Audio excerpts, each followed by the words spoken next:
as many of you may know, it seems like you do, I'm a mom, and I often think about how fortunate I've been to be a young mom. I've loved the idea and the experience of reliving my daughter's childhood and reliving it for myself and nurturing myself in that way.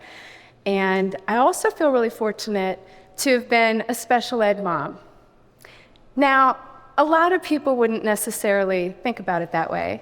And honestly, I didn't for a long time either.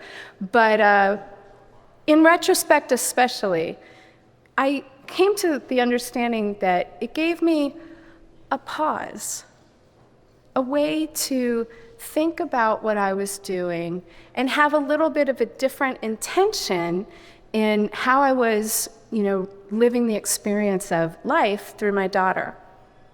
And then the other reason I really liked being a special ed mom was because early intervention rocks. I had the most supportive and meaningful experiences through professionals like therapists and educational specialists and other professionals who were there to support me and really help me hone in on how to be in the world with my daughter. And it was really something that I would not have gotten, probably, had I not had this experience with my daughter.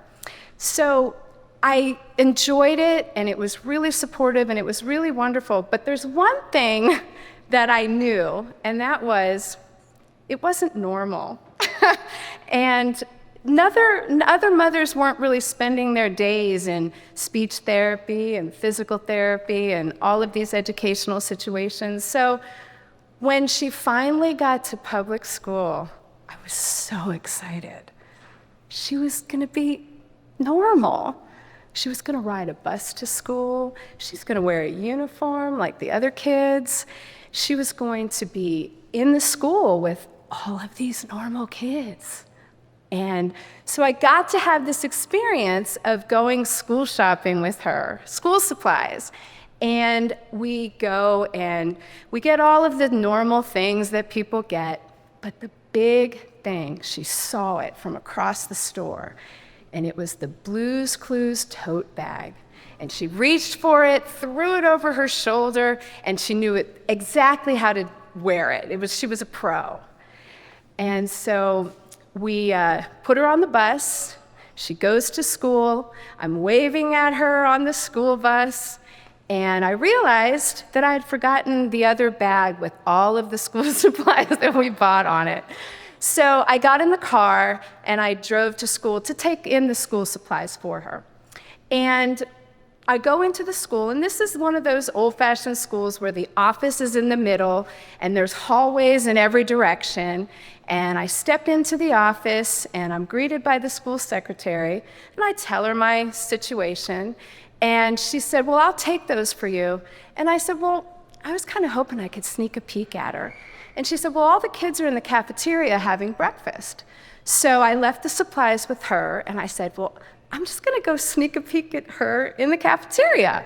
So as I stepped out of the office into the hallway that led you to the cafeteria, I was looking down the hallway, and as quickly as I got in this end of the hallway, I could see there was a small group of children coming out the doors.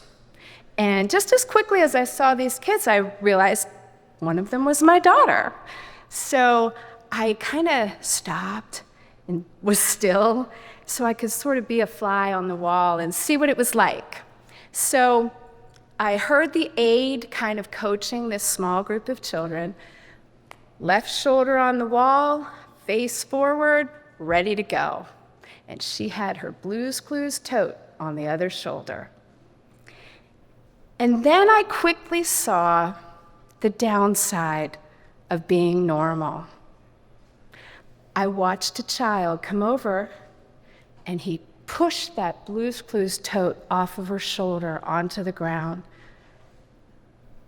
She bent down, picked it up, slung it over her right shoulder, left shoulder on the wall, face forward, ready to go.